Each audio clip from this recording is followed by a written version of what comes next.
Hello friends, എല്ലാവർക്കും magic മസാലയിലേക്ക് സ്വാഗതം. ഇന്ന് നമുക്ക് നല്ല ടേസ്റ്റി ആയിട്ട് കൂന്തൾ അല്ലെങ്കിൽ സ്ക്വിഡ് റോസ്റ്റ് ചെയ്തെടുക്കാം. അതിനായിട്ട് കൂന്തൾ നന്നായിട്ട് ക്ലീൻ ചെയ്ത് വെച്ചിട്ടുണ്ട്. ഇത് നമുക്ക് കുക്കറിലേക്ക് ഇട്ട് കൊടുക്കാം. കുക്കറിലാണ് ഇത് വേവിച്ചെടുക്കുന്നത്. കുക്കറിൽ വേവിച്ചെടുത്താൽ ഇത് നല്ല സോഫ്റ്റ് ആയിട്ട് പെട്ടെന്ന് വെന്ത് കിട്ടും. ഇതിലേക്ക് ആവശ്യത്തിന് ഉപ്പ് ഇട്ട് കൊടുക്കാം. ഒട്ടും വെള്ളമില്ലാതെ വേണം കൂന്തൾ കുക്കറിലേക്ക് ഇട്ട് കൊടുക്കാനായിട്ട്. ഇതിലേക്ക് 1/4 ടീസ്പൂൺ മഞ്ഞൾപ്പൊടി ഇട്ട് കൊടുത്തിട്ടുണ്ട്. 1 ടീസ്പൂൺ എരിവുള്ള മുളക് പൊടി ഇട്ട് കൊടുക്കാം.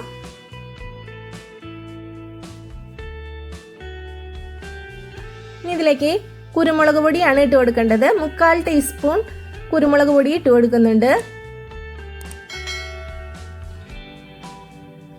1/4 ടീസ്പൂൺ വലിയ ജീരകം അല്ലെങ്കിൽ പെരുംജീരകം പൊടിച്ചതാണ്, അത് ഇട്ട് കൊടുത്തിട്ടുണ്ട്.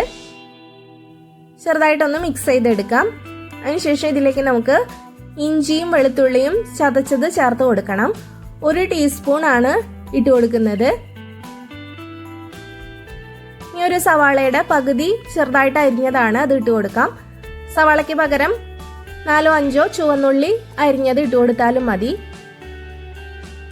കുറച്ച് കറിവേപ്പില ഇട്ട് കൊടുക്കാം. നന്നായിട്ടൊന്ന് മിക്സ് ചെയ്തതിന് ശേഷം ഇത് 5 മിനിറ്റ് ഒന്ന് റെസ്റ്റ് ചെയ്യാനായിട്ട് വെക്കാം. അതിനുശേഷം നമുക്കിത് വേവിച്ചെടുക്കാം. ഒട്ടും തന്നെ വെള്ളം ഒഴിക്കാനായിട്ട് പാടില്ല. കൂന്തൾ വെന്ത് വരുമ്പോഴേ നന്നായിട്ട് വെള്ളം ഇറങ്ങി വരും. ഒരു 5 മിനിറ്റ് കഴിഞ്ഞിട്ടുണ്ട്.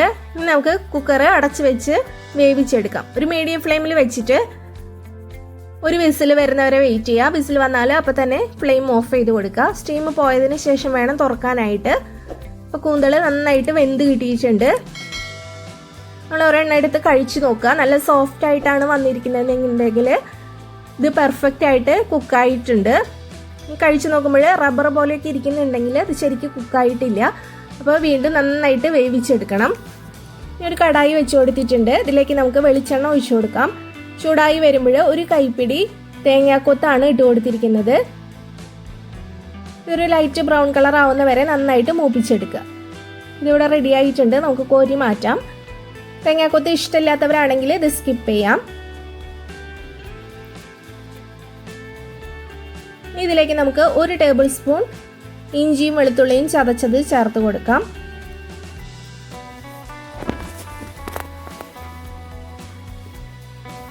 കുറച്ച് കറിവേപ്പില ഇട്ട് കൊടുക്കുന്നുണ്ട്. ഇത് ചെറുതായിട്ടൊന്ന് മൂത്ത് വരുമ്പോൾ ഇതിലേക്ക് നമുക്ക് സവാള അരിഞ്ഞു വെച്ചിരിക്കുന്നത് ഇട്ട് കൊടുക്കാം. 1.5 സവാളയാണ് എടുത്തിട്ടുള്ളത്. ഒരു സവാളയുടെ പകുതി നമ്മൾ വേവിച്ചപ്പോഴേ ഇട്ട് കൊടുത്തിട്ടുണ്ടായിരുന്നു. ബാക്കിയുള്ള സവാളയും 1 സവാളയും കൂടിയിട്ടാണ് ഇട്ട് കൊടുത്തിരിക്കുന്നത്. ഒരു മീഡിയം സൈസിലുള്ള 1.5 സവാള ഇതിലേക്ക് ചേർത്ത് കൊടുത്തിട്ടുണ്ട്. നന്നായിട്ടൊന്ന് വഴന്ന് വരുന്നതിന് ശേഷം നമുക്കിതിലേക്ക് 1 ടീസ്പൂൺ കുരുമുളക് പൊടി ഇട്ട് കൊടുക്കാം. 1/4 ടീസ്പൂൺ വലിയ ജീരകം അല്ലെങ്കിൽ പെരുംജീരകം പൊടിച്ചതാണ്, അത് ഇട്ട് കൊടുത്തിട്ടുണ്ട്. 1 ടീസ്പൂൺ കാശ്മീരി ചില്ലി പൗഡറാണ് ഇട്ട് കൊടുത്തിരിക്കുന്നത്. നമ്മുടെ റോസ്റ്റിന് നല്ലൊരു കളർ കിട്ടാൻ വേണ്ടിയിട്ടാണ്. ഇത് ഓപ്ഷണൽ ആണ്, വേണമെങ്കിൽ മാത്രം ചേർത്ത് കൊടുത്താൽ മതി. 1 ടീസ്പൂൺ മല്ലിപ്പൊടി ഇട്ട് കൊടുത്തിട്ടുണ്ട്. ലോ ഫ്ലെയിമിൽ വെച്ചിട്ട് ഈ മസാലകളെല്ലാം നന്നായിട്ട് മൂപ്പിച്ചെടുക്കണം. 1/4 ടീസ്പൂൺ ഗരം മസാല കൂടി ഇട്ട് കൊടുക്കാം. നന്നായിട്ട് ഇത് മൂപ്പിച്ചെടുക്കാം. ഒട്ടും തന്നെ കരിഞ്ഞു പോവരുത്. ലോ ഫ്ലെയിമിൽ വെച്ചിട്ട് നന്നായിട്ട് ഇളക്കി കൊടുക്കുക. ഈ മസാലയെല്ലാം നന്നായിട്ട് മൂത്ത മണം വന്ന് തുടങ്ങണം.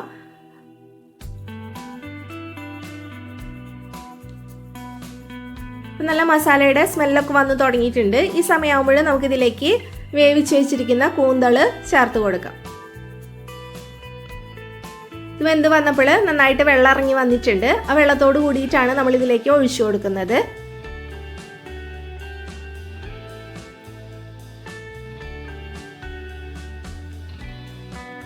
ശേഷം നന്നായിട്ട് മിക്സ് ചെയ്തെടുക്കുക. ഇനി ലോ ഫ്ലെയിമിലോട്ട് മാറ്റി കൊടുക്കുക. ഇനി ഇതുപോലെ തുറന്ന് വെച്ചിട്ട് തന്നെ ഇടയിലൊന്ന് ഇളക്കി കൊടുത്ത് നന്നായിട്ട് ഇത് റോസ്റ്റ് ചെയ്തെടുക്കണം. ഇതിലേക്ക് തേങ്ങാക്കൊത്ത് മൂപ്പിച്ച് വെച്ചിരിക്കുന്നത് ഇട്ട് കൊടുക്കാം.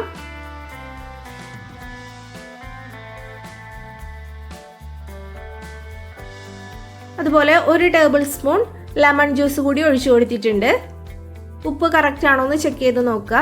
ഇതിൽ കുറച്ച് കുറവുണ്ട്, ഞാനത് ഇട്ട് കൊടുക്കുന്നുണ്ട്. എരിവ് കുറവാണെങ്കിൽ കുരുമുളക് പൊടി ആഡ് ചെയ്ത് കൊടുക്കാം.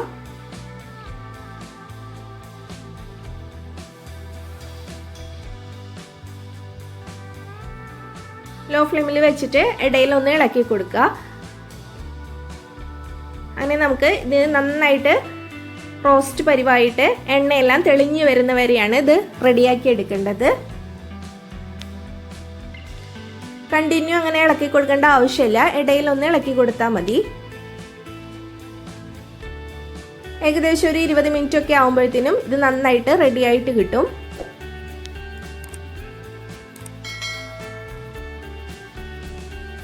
ഇപ്പം ഇത് 20 മിനിറ്റ് ആയിട്ടുണ്ട്. ഇപ്പം ഇത് കണ്ടില്ലേ, നന്നായിട്ട് എണ്ണയെല്ലാം തെളിഞ്ഞ് വന്നിട്ടുണ്ട്.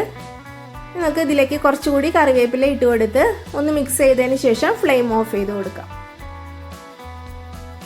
അവിടെ നല്ല ടേസ്റ്റി ആയിട്ടുള്ള കൂന്തൽ റോസ്റ്റ് റെഡി ആയിട്ടുണ്ട്. ഒരു സെർവിങ് ഡിഷിലോട്ട് മാറ്റി കൊടുക്കാം.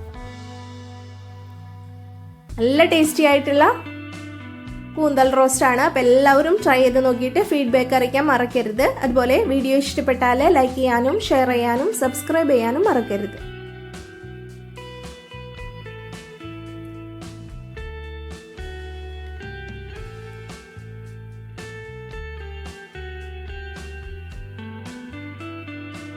ട്രൈ ചെയ്ത് നോക്കൂ കേട്ടോ. Thank you.